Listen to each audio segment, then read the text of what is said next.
வணக்கம் மக்களே, welcome to Senthalai technical institute. Oil and gas இல்லைனா பெரிய பவர் பிளான்ட் ப்ராஜெக்ட்ஸ் பற்றி பேசும்போது நம்ம அடிக்கடி கேட்குற ரெண்டு முக்கியமான வேலை வாய்ப்புகள் என்னென்ன அப்படின்னா பைப்பிங் இன்ஜினியர் மற்றும் பைப்பிங் டிசைனர். நிறைய பேருக்கு இவங்க ரெண்டு பேரும் ஒரே வேலை தான் செய்கிறாங்களா, இல்லை இவங்களுக்கு நடுவில் என்ன வித்தியாசம் இருக்கு, ஒரு இபிசி கம்பெனியில் இவங்களோட உண்மையான ரோல்ஸ் அண்ட் ரெஸ்பான்சிபிலிட்டிஸ் என்னன்னு பெரிய குழப்பம் இருக்கும். இன்னும் சொல்ல போனா அவிவா இ3டி, ஸ்மார்ட் பிளான் 3D போன்ற சாஃப்ட்வேர்ஸை கற்றுக்கிட்டு நீங்கள் இன்டர்வியூ போகும்போது இந்த கேள்வி கண்டிப்பாக கேட்பாங்க. இன்னைக்கு வீடியோவில் பைப்பிங் இன்ஜினியர் மற்றும் பைப்பிங் டிசைனர்ஸின் அத்தனை பொறுப்புகளையும் ரொம்ப சிம்பிளாக ப்ராக்டிக்கலாக பார்க்க போகிறோம். ஸ்கிப் பண்ணாமல் கடைசி வரைக்கும் பாருங்க. ஓகே ஃப்ரெண்ட்ஸ், முதல்ல நாம் இவங்க ரெண்டு பேருக்கும் இருக்கிற மிக முக்கியமான அடிப்படை வித்தியாசத்தை புரிஞ்சுக்குவோம். சுருக்கமாக சொல்லணும்னா பைப்பிங் இன்ஜினியர் அப்படிங்கிறவர் ஒரு திங்கர், அதாவது பிளான்ட்டோட கால்குலேஷன்ஸ் மற்றும் தியரிட்டிக்கல் செட்டிங்ஸை கவனிக்கிறவங்க, அதே போல் டெசிஷன் மேக் பண்ணுறவங்க. ஆனால் பைப்பிங் டிசைனர் அப்படிங்கிறவங்க ஒரு டூயர், அதாவது அந்த இன்ஜினியர் கொடுக்குற டேட்டாவையும் இன்புட்ஸையும் வச்சு 3D சாஃப்ட்வேர்ஸில் பிளான்ட்டை ஆக்சுவலாக கிரியேட் பண்ணுவாங்க. அப்படி தென் அது கன்ஸ்ட்ரக்ட் பண்ணுறதுக்கு தேவையான டாக்குமெண்ட்ஸை, டிராயிங்ஸை ப்ரிப்பேர் பண்ணுவாங்க. ஸோ இப்போ இவங்களோட இண்டிவிஜுவல் ரெஸ்பான்சிபிலிட்டிஸ், ரோல்ஸ் அண்ட் ரெஸ்பான்சிபிலிட்டிஸை இன்னும் டெப்த்தாக பார்ப்போம். First, roles and responsibilities of a piping engineer. ஒரு பைப்பிங் இன்ஜினியரோட முக்கிய வேலை என்னன்னு கேட்டிங்கன்னா மெட்டீரியல் செலெக்ஷன். பிளான்ட்ல ஃப்ளோ ஆகிற கெமிக்கல் அல்லது ஆயிலுக்கு எந்த மாதிரி மெட்டீரியல் பைப் வேணும், carbon steel, stainless steel or any superior alloys அப்படின்னு முடிவு பண்ணுவாங்க. ஸோ மெட்டீரியல் செலெக்ஷன் பைப்பிங் இன்ஜினியரோட முக்கியமான work. PMS, piping material specification. அந்த பர்டிகுலர் ப்ராஜெக்ட்டுக்கு தேவையான பைப்போட வால் திக்னஸ், பைப்போட காம்பனன்ட்ஸ் மற்றும் ஃபிட்டிங்ஸோட ரேட்டிங்கை உருவாக்குறது, அண்ட் தென் அதுக்கு தேவையான மெட்டீரியல் ஸ்பெசிஃபிகேஷன்ஸை ப்ரிப்பேர் பண்ணுறது பைப்பிங் இன்ஜினியர்ஸோட வேலை. Piping stress analysis. பைப்லைனில் high pressure and high temperature இருக்கிறப்போ பைப் பெண்ட் ஆகுமா இல்லை பிரேக் ஆகுமா அப்படின்ற கால்குலேஷன்ஸ் சீசர் டூன்ற சாஃப்ட்வேர்ஸ்லாம் யூஸ் பண்ணி இந்த பைப்பிங் ஸ்ட்ரெஸ் அனாலிசிஸை பைப்பிங் இன்ஜினியர்ஸ் பண்ணுவாங்க. இந்த பைப்பிங் ஸ்ட்ரெஸ் டீம்ன்றது பார்ட் ஆஃப் பைப்பிங், ஒரு தனி டீமாக இருப்பாங்க.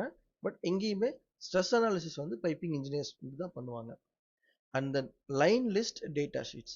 பிளான்ட்ல இருக்கிற அத்தனை பைப்லைன்ஸோட லைன் லிஸ்ட்டு அண்ட் தென் வால்வ்ஸ்க்கான டேட்டா ஷீட்ஸை இவங்க தான் ஃபைனல் பண்ணுவாங்க. ஸோ இதுதான் some important activities, roles and responsibilities of a piping engineer. Second, roles and responsibilities of a piping designer. So 3D plant modelling one of the important task.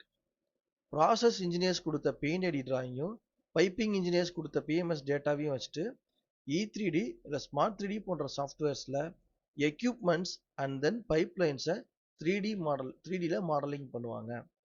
First activity, equipment layout and plot plan generate பண்ணுறது. பிளான்ட்ல இருக்கிற pumps, tanks எங்கெங்கே இருக்கணும்னு exactly ஒரு layout prepare பண்ணிட்டு அதுக்கான டிராயிங்ஸை prepare பண்ணுவாங்க. அடுத்ததா பைப் ரூட்டிங். ஒரு எக்யூப்மெண்ட்லேருந்து இன்னொரு எக்யூப்மெண்ட்டுக்கு பைப் லைனை ரொம்ப கம்மியான எக்ஸ்பென்சஸ் அஸ் வெல் அஸ் இருக்கிற ஸ்பேஸில் எவ்வளோ ஸ்பேஸை குறுக்கி ரூட் பண்ணி கொண்டு போக முடியுமோ அந்த மாதிரி ரூட் பண்ணுறது. இது கிட்டத்தட்ட மாடலிங் மாதிரியே ஒரு ஆக்டிவிட்டி தான். ஸோ அது ரிலேட்டடாக பைப்பிங் ஜிஏ அப்படின்னு ஒரு டயக்ராம் இருக்கும், அதை ப்ரொடியூஸ் பண்ணுறது. சரி, நெக்ஸ்ட்டு முக்கியமானது, சைட்டில் பைப்பை கன்ஸ்ட்ரக்ட் பண்ணுறதுக்கு தேவையான பைப்பிங் ஐசோமெட்ரிக் டிராயிங்ஸ், அதை ப்ரிப்பேர் பண்ணுறது. ஓகேங்களா? ஸோ இதுதான் பைப்பிங் டிசைனர்ஸோட இம்பார்ட்டன்ட் ஒர்க். இது போக 3D model review, inter discipline coordination, இதெல்லாம் 2 டிசைனர்ஸும் பண்ணுவாங்க, இன்ஜினியர்ஸும் பண்ணுவாங்க. ஓகேங்களா? மற்ற டிசிப்ளினோட டிராயிங்ஸ்ல நம்ம இன்புட்டை செக் பண்றது இந்த மாதிரி. இது ஹை லெவல்ல பைப்பிங் இன்ஜினியருக்கும் பைப்பிங் டிசைனருக்கும் ரோல்ஸ் அண்ட் ரெஸ்பான்சிபிலிட்டிஸ் என்னென்ன அப்படின்னு உங்களுக்கு புரியறதுக்காக சொல்லியிருக்கோம். ஃப்ரெண்ட்ஸ், இன்னைக்கு பைப்பிங் இன்ஜினியர் மற்றும் டிசைனரோட பொறுப்புகளை பத்தி தெளிவா தெரிஞ்சுக்கிட்டோம். உங்களுக்கான ஒரு சின்ன டாஸ்க். ஒரு பைப்லைனோட ஸ்ட்ரெஸ் அனாலிசிஸ் செக் பண்றது யாரோட வேலை? இன்ஜினியரா இல்ல டிசைனரா? 3D மாடலிங் சாஃப்ட்வேரான Aveva E3D or smart plan 3D தினமும் யூஸ் பண்ணி பைப் ரூட்டிங் செய்யறது யாரோட மெயின் ரோல்? உங்களோட ஆன்சரை கீழே கமெண்ட் பண்ணுங்க, நான் அதுக்கு ரிப்ளை பண்றேன்.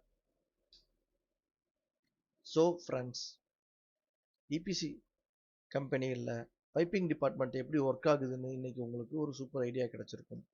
நீங்கள் இன்ஜினியர் ஆகணுமா அல்லது டிசைனர் ஆகணுமாங்கிறத உங்கள் ஸ்கில்ஸை வச்சு முடிவு பண்ணிக்கோங்க. ஆனால் 2 பேருக்குமே பேசிக் பைப்பிங் நாலேஜ் ரொம்ப முக்கியம். அடுத்த வீடியோவில் இந்த 2 ரோல்ஸ்க்கும் மிக முக்கியமாக தேவைப்படுற P&ID டிராயிங்கில் இருக்கிற வால்வுகள் மற்றும் எக்யூப்மெண்ட் சிம்பிள்ஸை எப்படி ரீட் பண்ணுறது அப்படின்னு ப்ராக்டிக்கலாக பார்க்க போகிறோம். அதை மிஸ் பண்ணாமல் பார்க்க நம்ம செந்தாலை டெக்னிக்கல் இன்ஸ்டிடியூட் சேனலுக்கு இப்போதே சப்ஸ்கிரைப் பண்ணிடுங்க. வீடியோ பிடிச்சிருந்தா மறக்காம லைக் பண்ணிட்டு உங்க இன்ஜினியரிங் ஃப்ரெண்ட்ஸ்க்கு ஷேர் பண்ணிடுங்க. அடுத்த வீடியோல மீட் பண்ணலாம். தேங்க்யூ. Bye bye friends.